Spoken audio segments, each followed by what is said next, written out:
Hello, I'm back. So, tuloy na natin yung testing. Last video ko about EV, nag-charge tayo sa ASM eh. So, successful yun. So ngayon, tuloy-tuloy ang road test. Siyempre dito lang sa village. So almost 800 kilometers na since napatakbo ko to. So ilang buwan na rin, 6 months din siguro, 6 months na mahigit siguro. So far so good. Tinetesting ko yung range na to with and without kinetic energy recovery system. Ang laki ng ang laki ng dagdag ng may regen. Yung kinetic energy recovery system, F1 term yun pero same lang yun. So commercially, regenerative braking ang tawag ng mga manufacturer eh. Pero parang mas astig kung KERS, kinetic energy recovery system. So itong range ngayon sa testing ko, from 100 to 25%, umabot ng mga 92 kilometers eh. Kasi unbalance yung mga battery. Kaya syempre hindi ko pwedeng sagarin. Pero yung 25%, yung pinakamataas na battery capacity nasa 3.2 volts pa rin. So tiwala ako na siguro 120 kilometers without kinetic energy recovery sa pagpepreno. So sa tansya ko naman, kung merong may aircon din to yung 92 na yon, may aircon yun. Kung lalagyan natin ng gagamitin natin yung regen sa lowest settings, dalawa kasi yung setting, 28% regen saka 48%.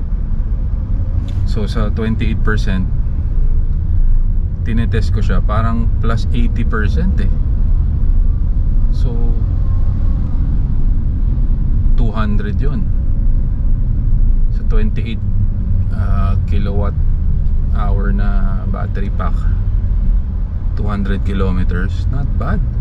Parang magandang na yun. Hindi masyado mabigat yung battery. Tapos ang laki pa nung naibabalik ng KERS. So tingin ko nasa sweets. Uy, Ioniq 5, kasalubong tayo. Hindi niya alam, Hyundai Electric dito eh. Ganda ng Ioniq 5, kaso mahal. Ayun. So palagay ko kailangan hanapin talaga yung sweet spot eh. Ibig sabihin, the minimal amount na battery na ilalagay mo sa kotse mo para sa best efficiency na may ilalabas ng battery pack mo. Yun yung pinaka importanteng malaman. Pero tingin ko ang 28 kilowatt hour more than enough sa city driving. Sobrang sobrang layo na ng 120 from 100 to 0%. Tingin ko from Alabang to BGC 3 beses meron ka pa without manual pa yung i-convert mo. Kung manual yung i-convert mo, so mas tipid pa ng sa kuryente sa high speed kasi mababa RPM eh. kumpara mo sa mga nabibiling EV na single speed, itong EV na gamit ko 6 speed. So hassle, naputol yung video. Salita ako ng salita. Pinapansin siguro may napindot ako somewhere sa likod kasi ginaganon ko So yun, hindi ko alam kung saan ako tumigil. So basically yun nga, yung regenerative braking nitong sobrang sulit. Hindi ko lang siya nilalabas sa highway para matest ko yung kasi feeling ko mas longer pa yung range nito sa highway kasi manual nga kasi usually ang EV mas malayo ang range sa city driving kasi single speed so parang pagdating sa highway parang mataas yung RPM ng mga motor nila, so hindi efficient. Pero yun nga, pag narehistro tsaka ako ilalabas kasi sa village lang ako ngayon kasi nga hindi siya registered as electric, ayokong i-risk yun. So ayun, dahil paikot-ikot lang ako dito sa village, so natetest ko yung region nito, yung curse, regenerative braking. Sobrang laki ng na ibibigay kasi yung walang region nasa mga 120 kilometers lang,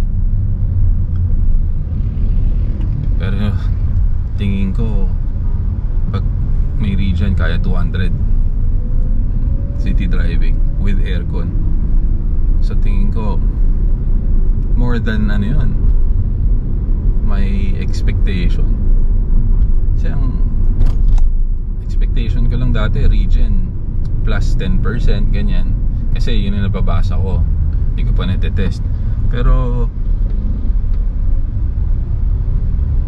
sabi 10% of the battery, and syempre range din. Pero syempre pag maliit ang battery mo, so mas malaking percentage ang may dadagdag doon, di ba? Kasi mas maliit yung battery mo kaysa doon sa mga nababasa ko na commercial EV Yung mga commercial EV, malalaki mga baterya yan, mga 44 kilowatt hours. Ito 28 lang to Pero so far sa range palagay ko plus 80% city driving. Kaya sobrang panalo talaga. Tapos pagka kunyari pumunta kang Tagaytay, pag akyat mo, mas malaki ng consumption yun. Pero pag baba mo, wala kang consumption, nagcha-charge yung mo, auto mo. O diba? Mantakin mo yun. Kaya palagay ko talaga no turning back ng EV Eventually malalaman ng mga tao na ganun ang EV. Isipin mo yun, pababa ka ng Tagaytay, halos wala kang fuel consumption. Noon, ang laki na ng mo sa kotse mo, gasolina, paakyat, pababa, may gasolina pa rin. Di ba? Yun ang masaklap kasi inefficient Kaya sobrang panalo talaga ng technology na to. Kaya within 5 years palagay ko dami ng EV sa Pilipinas. So yun, ano pa ba?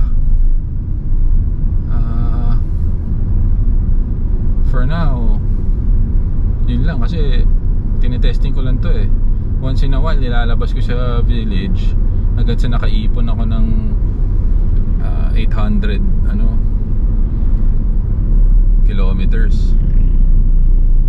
kasi parang roughly 28,020 yata to, or 40 ganun. And ngayon nasa 28,845 na sa nakikita ko rito. Kaya so far okay, ginagawa, pinapahanginan ko lang yung gulong as normal as possible. Yun ang ginagawa ko, kung ano yung normal na ginagawa mo sa ano.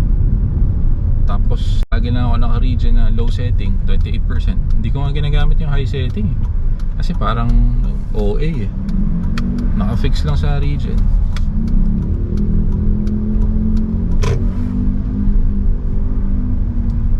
Tapos aircon, nakabit ko aircon around July so October na ngayon, mid-October. So yun, wala namang lamig pa rin, grabe nga lamig Tapos pinalitan ko yung engine support, yung torque niya, mount niya, para mas responsive siya.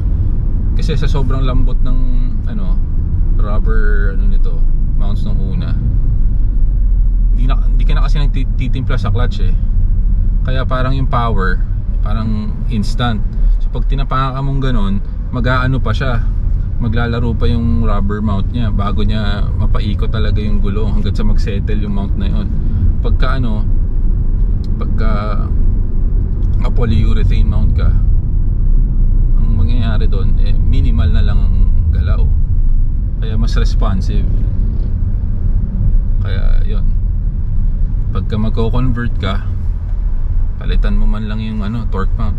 Kahit wag na yung yung nagbubuhat sa engine, yung yung lateral movement ng engine. Kasi pag umiikot yung gulong, syempre parang helicopter yan pag piniikot mo yung hélice, iikot din yung helicopter kung walang hélice sa likod yun para kontrahin yung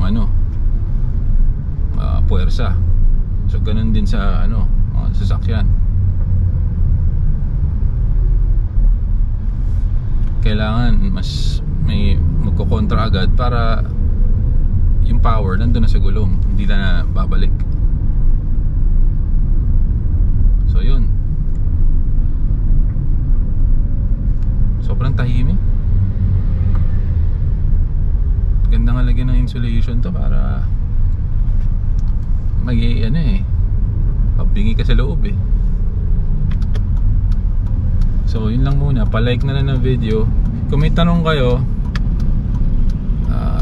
sa mga gustong din convert, tanong nyo lang para at least magawa natin ng sagot, comprehensive na video, para masagot natin ng maganda yung matulungan yung mga gusto rin mag-convert.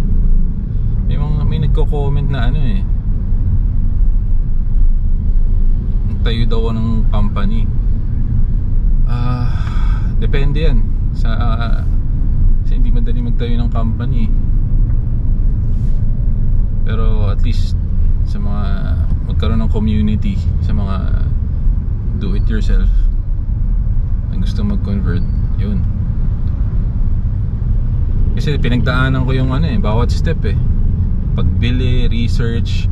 During COVID, ni-research ko yung mga dapat kong i-research kasi nagkaroon ng oras Tapos pagbili ng mga pyesa, pag-handle ng shipping. Ang background ko kasi mechatronics and software So may alam na ako sa nung college pa ako, may alam na ako sa electronics, konting electrical. Nag-refresh lang ako ng konti dahil may mga nakalimutan ka na rin. Tapos yun, naaral ko yung high voltage. Tapos yun, bumili ako ng mga equipment, mga hydraulic jack na malalaki. Siguro sa equipment, yun, kailangan mo, hindi pwedeng wala sa boom pa lang ng bigat-bigat ng makina pagtanggal mo, di ba? Pero kaya mong gawin yun mag-isa. Ang hindi ko lang ginawa is welding. Tsaka kung merong mang kailangang maghawak habang nagsuscrew, yun, may tumulong. Pero basically lahat kaya ng isa. Yun nga lang, spend ka ng oras talaga. Tsaka may trial and error yan. So yun, salamat.